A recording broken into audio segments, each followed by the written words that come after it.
What's up, everybody? It's your favorite Air Fire Starter nerd, and today we are looking at the Zeta Toys Legend Scale Fireflight. This is all known to me from Caleb. He's a local guy now, transplant, but we won't hold it against him. Linked up with me on a Saturday, I believe, and dropped these off. So we have a few to look at. Obviously, this, the other arm, silvered bolt, and then the Superion, right? So without any further ado, let's go ahead and get started, and we'll start with accessories.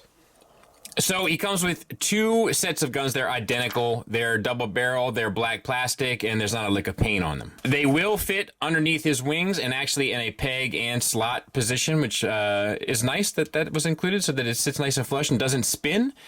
I don't know about you guys, but like a lot of times with like jets when they have the weapons underneath, like I find the spinning of the gun to be obnoxious, and I love that they thought of it. Something new. So yeah, love to see it. And he can hold them relatively fine. You do kind of wish they would sink in a little bit further, but all in all, it's okay. So let's go ahead and take a look at alt mode. It has this red metallic plastic. It's quite nice. There's a stress mark right there, but it does add something to the deco of this thing. The white is pristine as well. There's obviously some paint. We'll talk a bit more about that in robot mode. Yeah, the little kind of accent there, the nose cone, the canopy, or should I say can of peas, does open. It's a little challenging to get to, but it does open. We have some nice blue and yellow paint on the wings. It's not the cleanest in the world due to the like the depth of the line work inside of the wings, but I think given the scale and everything, is pretty forgivable. No landing gear, but we do get the little faux landing gear there and there. What more could you want? Other than a size comparison with Tiger Tracks, of course. All right, so let's try to get this guy transformed. You want to bring up this tail and open. You can open these pieces up too. We'll deal with that here slightly in a bit. And then we're going to open up the canopy, or should I say canopies, the front bit. There's probably something, the nose cone. I don't know. One of my Top Gun, Maverick. Pull this thing up here, spin the head around, and then collapse this back down into the body so that the head sits on top of the, neck area, which is pretty cool and clever. All right, now legs. Split them, slide them down. They do this times two. So the white bit slides down, and then they slide down again for the full extension of the leg.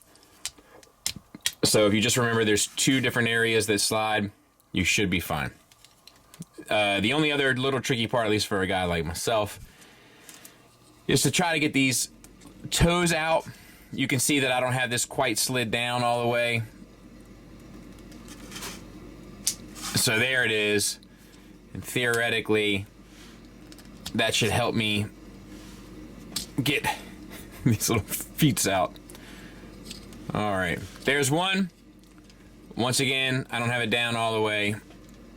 There it is. There is the other. And then you can collapse the wings. Nothing really to it but to do it. Keep this up, so to speak. We'll collapse this in. This sits down and under. Sort of streamlined. I think you had this bit collapse. I don't entirely recall. And we got to get these arms out. So we'll lift up the chest and we'll extend the arms. The arms are connected to these flank pieces here. You can sort of maneuver them out and angle them. They hinge here, which is a little slightly obnoxious.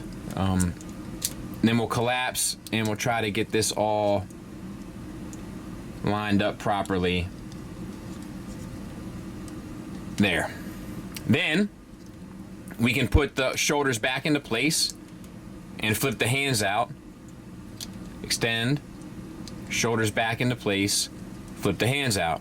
And that's it in a nutshell. I'll get them cleaned up, we'll take a look at them. So let's take a look at them. We'll get in tight. For the face, it's an exaggerated face sculpt with the kind of smiles.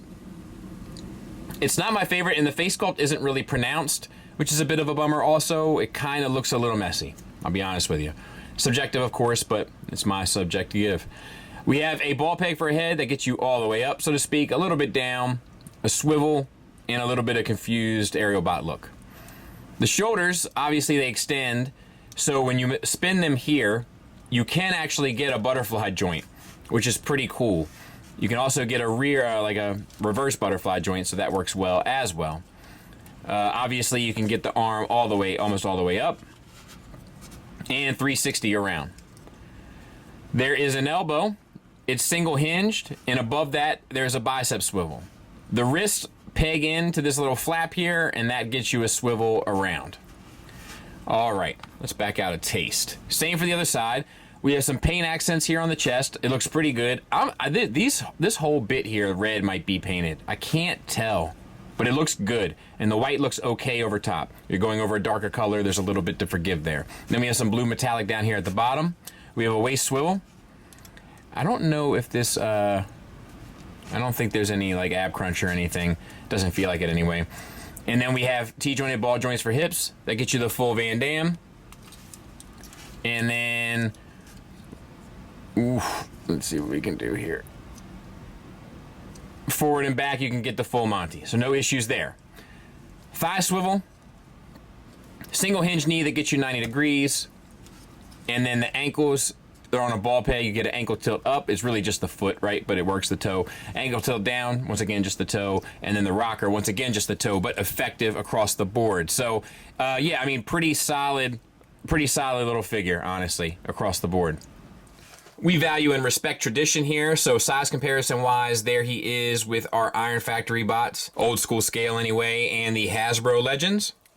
And there he is with the New Age Optimus, just because I have him right here, and the New Age Megatron. So hopefully that gives you a bit of an idea. Final thoughts wise, we'll start with the negatives. Subjectively, the only one I have is I'm not crazy about the face sculpt. I think it looks a little goofy. Objectively, there is a stress mark in the plastic. Be mindful of the materials. There's other little things like the hand has a tendency to kind of pop off or pop out of the flap that it's attached to. Little stuff like that. But honestly, I mean, that's all I got. There's not a whole lot wrong with this figure. I'll have a lot more positive to say about it. Like I said, positives wise, the list goes on and on. Sculpt is good for the most part, with the exception of the head, in my opinion. Materials feel good. The engineering is fun. It's intuitive. It's somewhat reminiscent of the G1. It gives you those nostalgic feels. There's a lot of paint apps applied here, even little stuff like there's little silver bits done, accents added inside of the legs there.